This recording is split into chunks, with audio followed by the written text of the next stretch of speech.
Buenos días para todos, ¿cómo andan? Bueno, este va a ser el segundo video relacionado con lo que es pigmentos, ¿sí? El otro día vimos el primero, que lo que hicimos fue ver la forma en la que se depositan los pigmentos en el canario ancestral, es decir, en el verde nevado o en el negro nevado amarillo, como más le guste llamarlo, y luego vimos las diferentes posibilidades o efectos o comportamientos que podía adoptar los diferentes pigmentos, ¿sí? Eh, Habíamos visto que la melanina podía estar en forma concentrada o dispersa y después, bueno, los diferentes efectos que se pueden dar, ¿no? Como dilución, oxidación, inversión, centralización. Lo primero que vamos a hacer en el video de hoy es una fe de ratas del video del otro día, con dos correcciones. La primera corrección respecto a la forma en la que se depositan los pigmentos en el canario ancestral, es decir, en el verde nevado, que habíamos dicho que el lipocromo se depositaba en la totalidad de la pluma y no es del todo cierto, ¿sí? Porque recuerden que es nevado, con lo cual el borde de la pluma quedaría sin lipocromo para generar esa nevación. Que el dibujo lo hicimos bien, sin el lipocromo en la punta, pero bueno, a la hora de explicarlo habíamos dicho que se depositaba en toda la pluma y sí es importante saber que en el extremo de la pluma no lo hace. Y la segunda fe de ratas es un comportamiento que me olvidé de explicarlo, que es el de reducción, que muchas veces también es uno de los más complicados porque toman a la reducción como un sinónimo de la dilución y sin embargo no es así.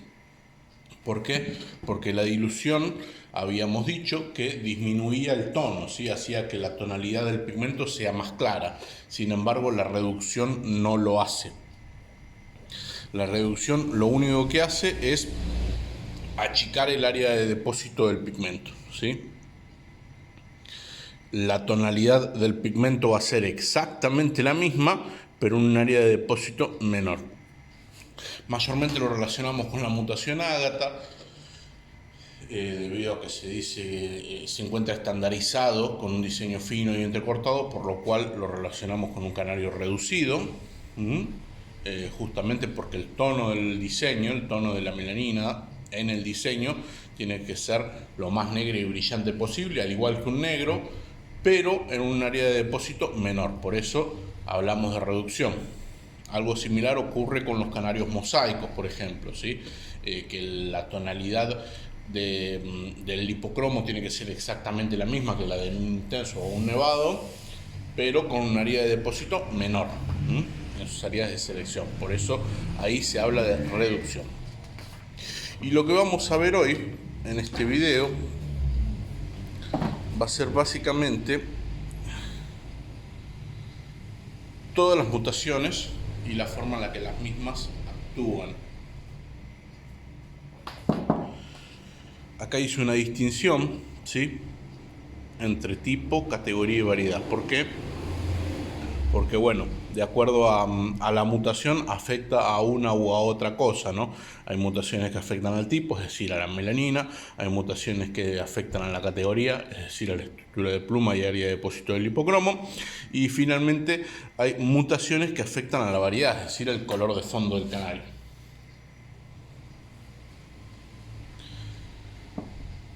Teníamos como, ya habíamos dicho, ancestrales, la melanina negra, obviamente es oxidada, es un negro, la categoría nevado y la variedad amarillo, ¿sí? Sepan que son genes independientes, obviamente. El gen de melanina negra, obviamente, es independiente a la categoría y lo mismo respecto del lipocromo amarillo. Podríamos arrancar con los más cortitos y luego ir al tipo, las mutaciones que afectan a las melaninas. Las mutaciones que afectan a la categoría son básicamente tres. Dos, porque nos encontramos con el gen ancestral, que es el nevado, que posee una cierta estructura de pluma, y esa estructura de pluma le permite dejar el borde de la pluma sin lipocromo. Recuerdan que lo habíamos visto. El borde de la pluma se encuentra sin lipocromo. Después tenemos la categoría intenso, que lo que hizo fue achicar la estructura. Achicó la estructura de la pluma. La pluma se volvió más corta, más delgada, y con lo cual la achicó más corta y más delgada, y eso le favoreció a que la pluma pudiera cubrir la totalidad, que el lipocromo pudiera cubrir la totalidad de la pluma. Se dejó de ver esa clásica nevación que veíamos en el canario nevado para que el lipocromo se torne protagonista y cubra toda la pluma.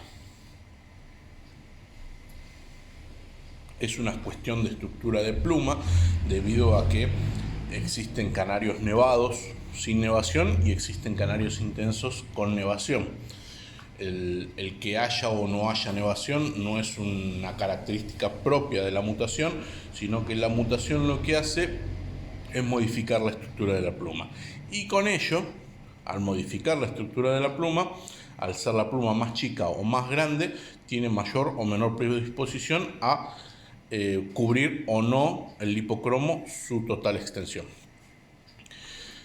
Y después tenemos el mosaico, que es un gen independiente al intenso y el nevado. Muchas veces hay muchos que creen que son alelos, pero no lo son. Son genes independientes, con lo cual puede haber mosaicos intensos y mosaicos nevados.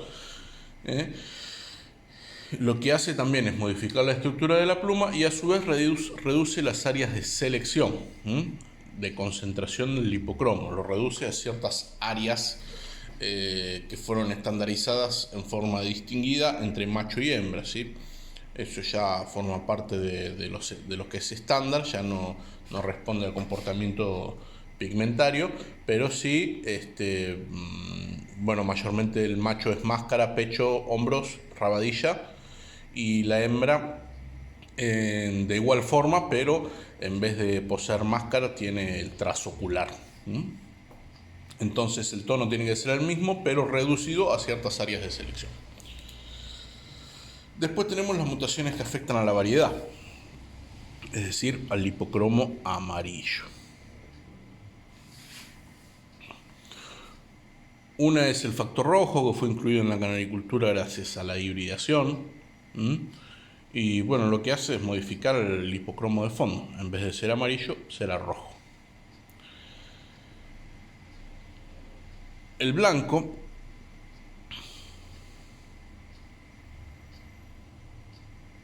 el fondo blanco, ¿sí?, que mayormente lo conocemos como blanco recesivo, lo que provoca es inhibición, ¿sí? Inhibe la expresión del lipocromo en la totalidad del ejemplar.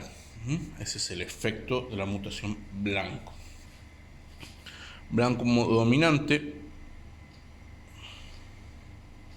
es una mutación que reduce áreas de depósito del lipocromo. Si bien está estandarizado que este lipocromo debe estar presente exclusivamente en las remeras primarias de los ejemplares, sepan que tampoco es algo estricto, ¿no?, sino que también puede estar en otras zonas como en los hombros o en la cola. Sin embargo, sí se estandarizó que sea en las remeras, por eso se dice que hay una reducción. Se habla de inhibición parcial muchas veces, sin embargo no existe una inhibición parcial. O hay o no hay inhibición. Para existir inhibición la misma tiene que ser total, y bueno, en este caso no la hay. Después nos encontramos con la mutación marfil, que lo que hace es diluir los pigmentos lipocrómicos, es decir, que los pigmentos se depositan en las mismas áreas de depósito que en el canario ancestral, pero con una tonalidad menor. Después tenemos los surucum o pico amarillo, que serían la misma mutación, pero uno de factor rojo y el otro de factor amarillo, que lo que hace es depositar lipocromo en las áreas donde el ancestral no poseía.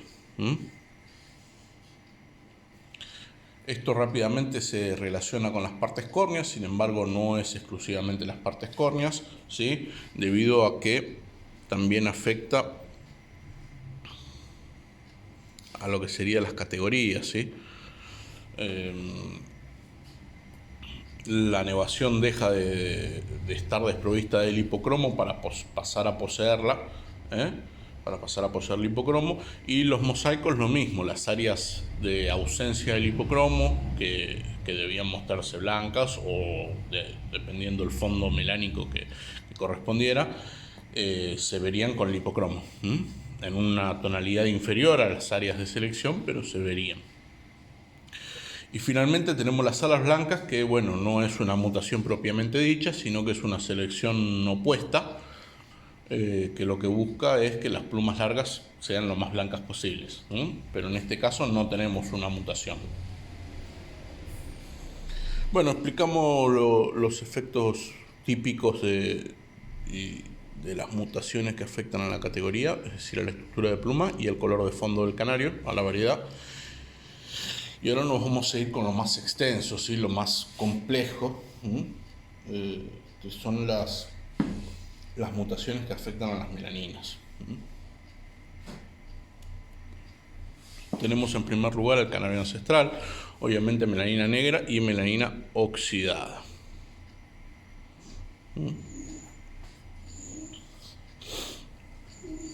La primera mutación con la que nos encontramos es la mutación canela, que lo único que hace es modificar la eumelanina. Nosotros en el ancestral, de acuerdo al video anterior, habíamos dicho que este ejemplar poseía eumelanina negra concentrada en el centro de la pluma, dispersa en la periferia, feomelanina en los bordes de las plumas.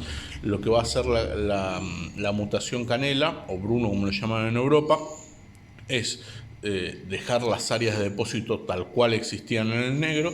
Sin embargo, la eumelanina, en vez de ser negra, pasa a ser marrón, y con ello el diseño deja de ser negro para ser marrón y la envoltura deja de ser gris para pasar a ser un marrón más claro que el diseño. Pero las áreas de depósito siguen siendo las mismas.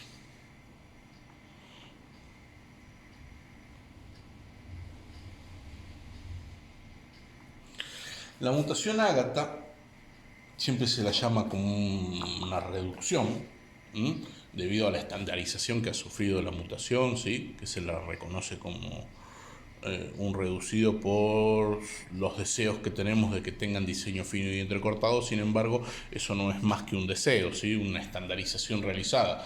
Criado selectivamente, el ágata tranquilamente podría tener el diseño ancho. Y el efecto propio de la mutación no es que se reduce el área de depósito, sino la dilución de las melaninas dispersas.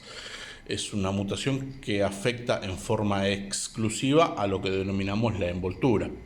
En todos los canarios de color, la envoltura y las melaninas concentradas, las dispersas y las concentradas, son manejadas independientemente por genes distintos, con lo cual una mutación podría afectar a una y no a la otra, y es lo que aquí ocurre. El diseño no se ve afectado, sino que afecta a todo lo que es la parte de la envoltura, incluyendo la feomelanina, ¿sí? La eumelanina, la feomelanina, las partes córneas que también están relacionadas con la expresión de la envoltura. Con lo cual, el efecto propio de la mutación ágata es la dilución de las melaninas dispersas. Y recuerden que esto es opuesto a la estandarización, que si bien buscamos la dilución máxima de las melaninas dispersas, también buscamos diseño fino y entrecortado. El Isabel no es una mutación.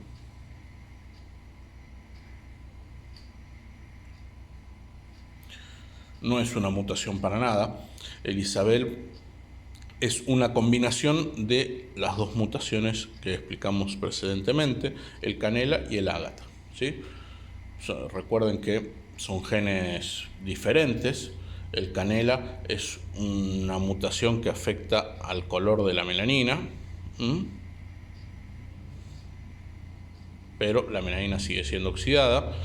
El ágata no afecta el color, ¿sí? Va a ser negro, pero afecta la oxidación, ¿sí? Va a ser un negro diluido. Y el Isabel es la combinación de estos dos genes, ¿sí? El marrón y la dilución. Después nos encontramos con la mutación pastel, que lo que hace es diluir los pigmentos eumelánicos. Es decir, que las áreas de depósito siguen siendo las mismas, pero la eumelanina se ve más clara que en el ancestral.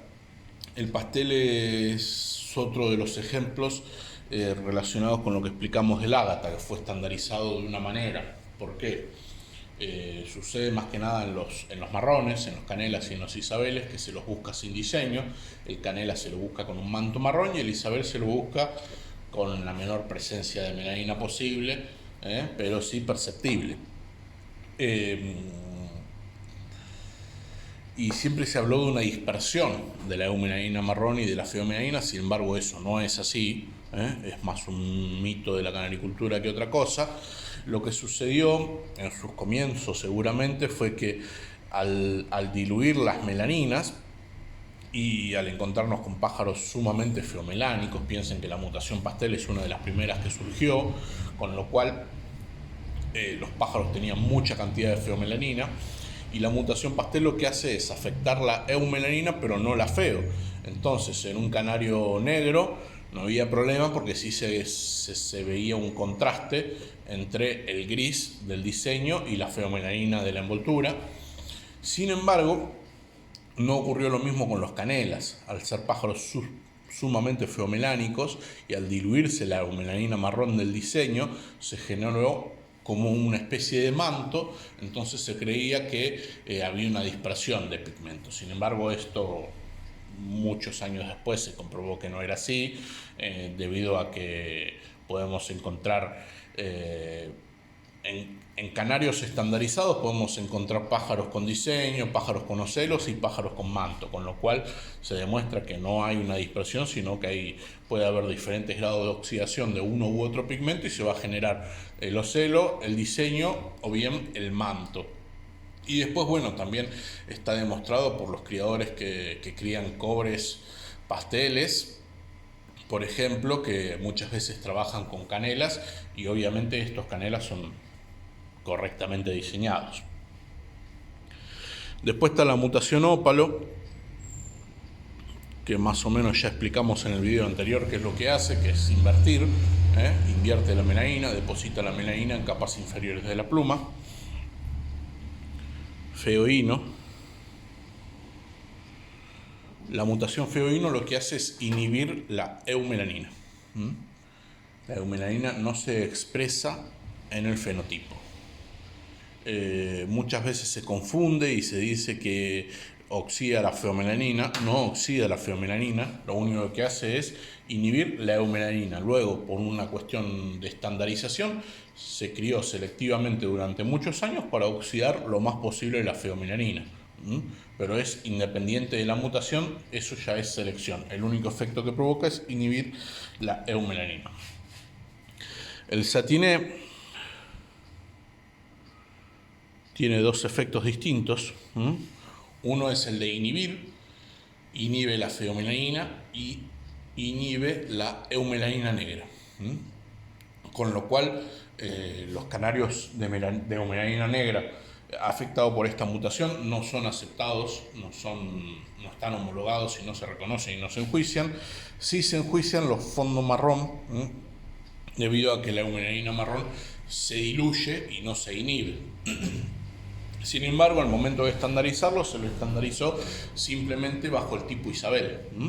Los satinés que vemos hoy en día en los campeonatos son isabeles, un diseño fino, entrecortado, pero sí sepan que también hay canelas satiné. El alas gris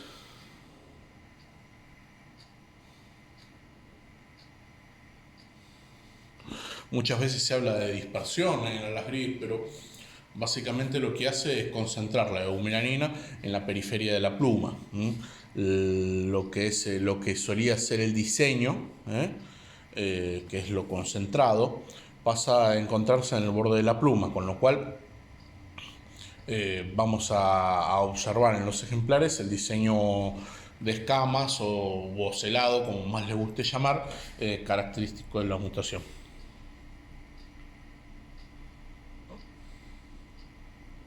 El topacio lo que hace es centralizar, ya lo habíamos visto en el video anterior también, pero toma toda la feomelanina y la eumelanina dispersa que se encuentra en la periferia de la pluma y lo dirige y lo hace llegar hacia el centro de la misma.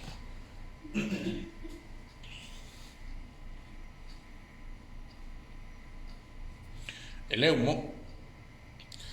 eumo lo que hace es diluir. Es una superdilución, por así decirlo. Afecta extremadamente a los pigmentos de manera tal que hasta un negro logra tener ojos rojos. Y a diferencia del pastel, lo que también provoca el eumo es que afecta a la feomelanina. No afecta solamente a la eumelanina como hacía el pastel, sino que también afecta a la feo.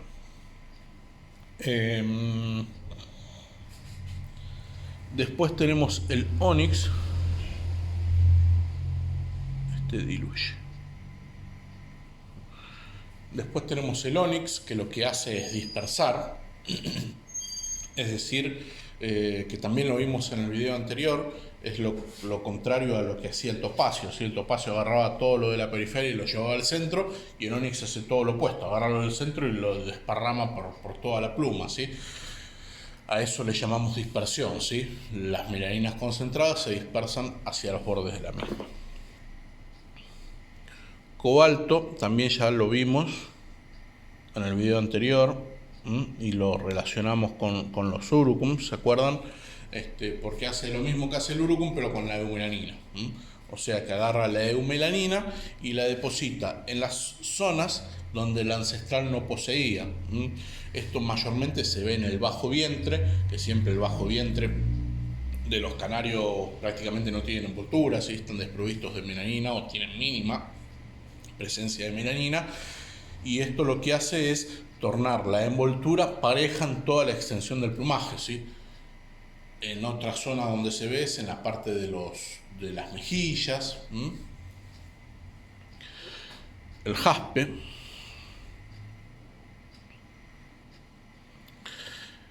El jaspe, aunque no parezca, está relacionado con la mutación ágata. ¿Se acuerdan que habíamos dicho que la mutación ágata diluía las melaninas dispersas y no así las concentradas, porque eran genes independientes?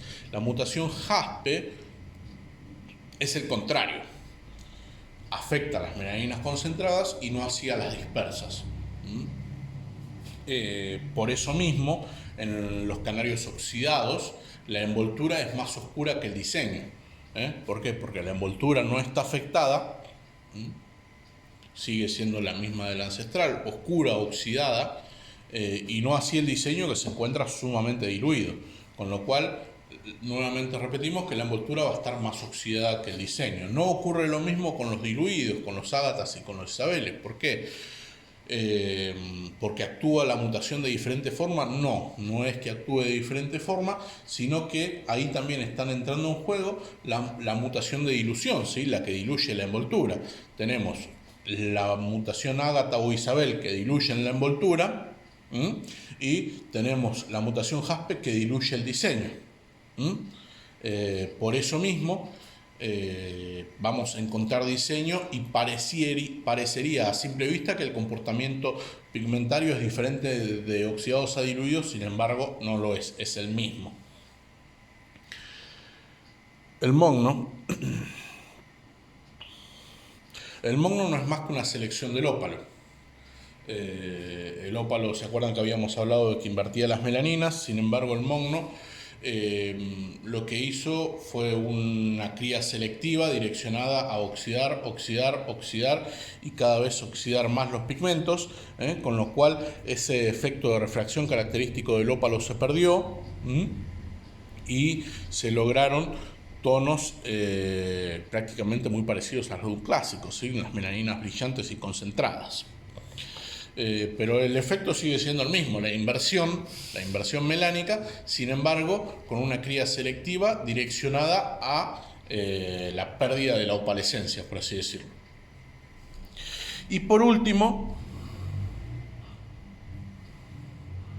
tenemos el factor enzimático, que obviamente no es una mutación conocida como tal en los nomencladores o en los padrones de los colores, porque no es un canario melánico, por el contrario son los canarios lipocrómicos. ¿Por qué? Porque el factor enzima es la mutación que inhibe en forma parcial las melaninas de los canarios. estos son los canarios overos, ¿sí? Inhibe en forma parcial, ¿por qué? Porque hay zonas del plumaje que van a ser melánicas y zonas del plumaje que van a ser lipocrómicas. Este tipo de canarios durante muchos años se criaron en forma selectiva para ir eliminando lo más posible la melanina del plumaje, hasta lograrlo y llegar a los canarios lipocrómicos que conocemos hoy en día, que siguen teniendo sus rastros de melanina en los ojos y en aquellos ejemplares que aún siguen manifestando manchas melánicas. Bueno, hicimos un repaso mutación por mutación. El video se extendió un poco, 25 minutos, así que lo vamos cortando acá. Y seguramente el próximo video va a seguir siendo de pigmentos, pero bueno, ya tenemos un panorama de los pigmentos ancestrales, ¿sí? La forma en la que se comportan, todas las diferentes alternativas de comportamientos y la aplicación de esos comportamientos a todas las mutaciones y tipos reconocidos hoy en la canaricultura de color. Hasta el próximo.